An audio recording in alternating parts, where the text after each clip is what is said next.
Welcome to my channel. Hi friends, ಎಲ್ಲರೂ ಹೇಗಿದ್ದೀರಾ? ನಾನು ನಿಮ್ಮ ಪ್ರೀತಿಯ ಶಿಲ್ಪಾ ಶುಭಾಷಿನಿ. ಇವತ್ತು ಕೆಲವೊಂದು ಸೂಪರ್ ಟಿಪ್ಸ್ಗಳನ್ನ ನಿಮ್ಮ ಜೊತೆ ಶೇರ್ ಮಾಡ್ಕೊತಾ ಇದ್ದೀನಿ. ಸಾಮಾನ್ಯವಾಗಿ ನೀವೇನಾದರೂ ಈ ಥರ ಕವರ್ ಒಳಗಡೆ ಇರುವಂಥ ಥಿಂಗ್ಸ್ಗಳನ್ನ ತೊಗೊಂಡು ಮತ್ತೆ ಅದನ್ನು ಪ್ಯಾಕ್ ಮಾಡಬೇಕು ಅಂದರೆ ಈ ರೀತಿ ಪೆನ್ ಕ್ಯಾಪಿಂದ ಸಹಾಯದಿಂದ ಪ್ಯಾಕ್ ಮಾಡಿ. ಅದು ಯಾವುದೇ ರೀತಿ ಮೆತ್ಕಾಗಲ್ಲ, ತುಂಬ ಯೂಸ್ ಆಗುತ್ತೆ. ಮತ್ತು ಈ ಪೆನ್ ಕ್ಯಾಪ್ಗಳಿಂದ ಬಟ್ಟೆ ಒಣಗಾಕೋ ಕ್ಲಿಪ್ಗಳು ಇಲ್ಲ ಅಂದಾಗ ಈ ಥರ ಪೆನ್ ಕ್ಯಾಪ್ಗಳ ಸಹಾಯದಿಂದ ನಾವು ಬಟ್ಟೆಗಳನ್ನ ಒಣಗಾಕ್ಬೋದು. ಸ್ವಿಚ್ ಬೋರ್ಡ್ಗಳು ತುಂಬ ಗಲೀಜಾಗಿದ್ದರೆ ಒಂದು ಕಾಟನ್ ತೊಗೊಳ್ಳಿ, ಸ್ವಲ್ಪ ಅದಕ್ಕೆ ಶ್ಯಾಂಪೂನ ತೊಗೊಳ್ಳಿ.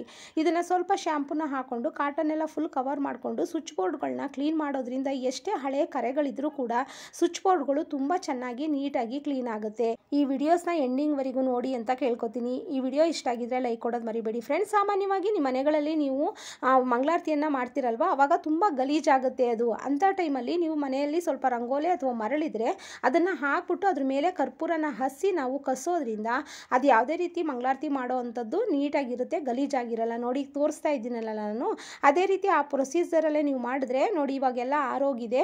ಅದನ್ನು ರಂಗೋಲಿ ಪೌಡರ್ನ ನಾನು ಹೊರಗಡೆ ಹಾಕ್ತಾ ಇದ್ದೀನಿ. ನೋಡಿ ಎಷ್ಟು ನೀಟಾಗಿದೆ. ಯಾವ್ದಾದ್ರು ಫಂಕ್ಷನ್ಗಳಲ್ಲಿ ದೇವ್ರ ಪೂಜೆಗಳಲ್ಲಿ ಈ ರೀತಿ ಮಾಡೋದ್ರಿಂದ ತುಂಬ ಯೂಸ್ ಆಗುತ್ತೆ.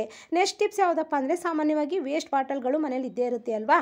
ಆ ವೇಸ್ಟ್ ಬಾಟಲ್ನ ಮುಚ್ಚುಳ ಕ್ಯಾಪ್ ಇರುತ್ತಲ್ಲ ಅದಕ್ಕೆ ಒಂದು ಹೋಲ್ ಮಾಡಿಕೊಂಡು ರಂಗೋಲಿ ಪೌಡರ್ನ ಅದರೊಳಗಡೆ ಹಾಕ್ಕೊಂಡು ಯಾರಿಗೆ ರಂಗೋಲಿ ಬಿಡೋಕ್ಕೆ ಎಳೆಯಲ್ಲಿ ಬರಲ್ಲ ಅಂತಾರೆ ಅಂಥವರು ಈ ಟಿಪ್ಸ್ನ ಫಾಲೋ ಮಾಡಿದ್ರೆ ತುಂಬ ಚೆನ್ನಾಗಿ ನೀಟಾಗಿ ಸರಳವಾಗಿ ರಂಗೋಲಿನ ಬಿಡ್ಬೋದು. ನೋಡಿ ಎಷ್ಟು ನೀಟಾಗಿ ತುಂಬ ಚೆನ್ನಾಗಿ ರಂಗೋಲಿ ಬರುತ್ತೆ. ಈ ಟಿಪ್ಸ್ನ ನೀವು ಫಾಲೋ ಮಾಡಿ ಫ್ರೆಂಡ್ಸ್. ಯಾರ್ಯಾರು ರಂಗೋಲಿ ಬಿಡೋಕ್ಕೆ ಬರಲ್ಲ, ಕಷ್ಟ ಆಗುತ್ತೆ, ತುಂಬ ಸಮಯ ಹಿಡಿಯುತ್ತೆ ಅನ್ನೋರು ಈ ರೀತಿ ಮಾಡೋದ್ರಿಂದ ತುಂಬ ಈಸಿಯಾಗಿ ಬೇಗ ರಂಗೋಲಿನ ನಾವು ನೀಟಾಗಿ ಬಿಡ್ಬೋದು. ನೆಕ್ಸ್ಟ್ ಟಿಪ್ ಯಾವುದಪ್ಪ ಅಂದರೆ ಇವಾಗ ಸಾಮಾನ್ಯವಾಗಿ ಚಳಿಗಾಲ ಆಗಿರೋದ್ರಿಂದ ಕೈಕಾಲು ತುಂಬ ಹೊಡಿತಾ ಇರುತ್ತೆ. ಅಂಥ ಟೈಮಲ್ಲಿ ನಾವು ನಮ್ಮ ಸ್ಕಿನ್ನ ತುಂಬ ಚೆನ್ನಾಗಿ ನೀಟಾಗಿ ಇಟ್ಕೊಳ್ಳೋಕ್ಕೆ ಮನೇಲೇ ಇರುವಂಥ ಇಂಗ್ರೀಡಿಯೆಂಟ್ಸ್ನ ಉಪಯೋಗಿಸ್ಕೊಂಡು ಒಂದು ಮನೆ ಮದ್ದನ್ನು ಮಾಡೋಣ. ಯಾವ ರೀತಿ ಅಂದರೆ ಒಂದು ಟೊಮೊಟೊ ಹಣ್ಣನ್ನು ತೊಗೊಂಡಿದ್ದೀನಿ. ಟೊಮೊಟೊ ಹಣ್ಣು ಫೇಸ್ಗಾಗಲಿ ಸ್ಕಿನ್ಗಾಗಲಿ ತುಂಬ ಗ್ಲೋ ಕೊಡುತ್ತೆ ಫ್ರೆಂಡ್ಸ್. ನೀವು ಇದನ್ನು ಒಂದು ವಾರದಲ್ಲಿ 3 ಸಲ ಮಾಡಿದ್ರೆ ತುಂಬ ಚೆನ್ನಾಗಿರುತ್ತೆ ಸ್ಕಿನ್ನು. ಈ ರೀತಿ ತುರ್ಕೋಬೋದು ಅಥವಾ ನೀವು ಮಿಕ್ಸಿ ಜಾರ್ಗೆ ಹಾಕ್ಕೊಂಡು ರುಬ್ಕೋಬೋದು. ಆ ಪೇಸ್ಟನ್ನು ನೀಟಾಗಿ ರಸ ಇರುತ್ತಲ್ವ ಅದನ್ನು ತೊಗೋಬೇಕು.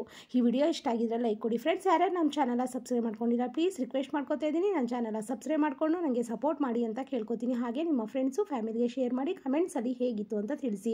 ನೆಕ್ಸ್ಟು ವ್ಯಾಸಲಿನ್ನ ತೊಗೊಂಡು ಸ್ವಲ್ಪ ಪ್ರಮಾಣದಲ್ಲಿ ಇದ್ರ ಜೊತೆಗೆ ಮಿಕ್ಸ್ ಮಾಡ್ಕೊಳ್ಳಿ.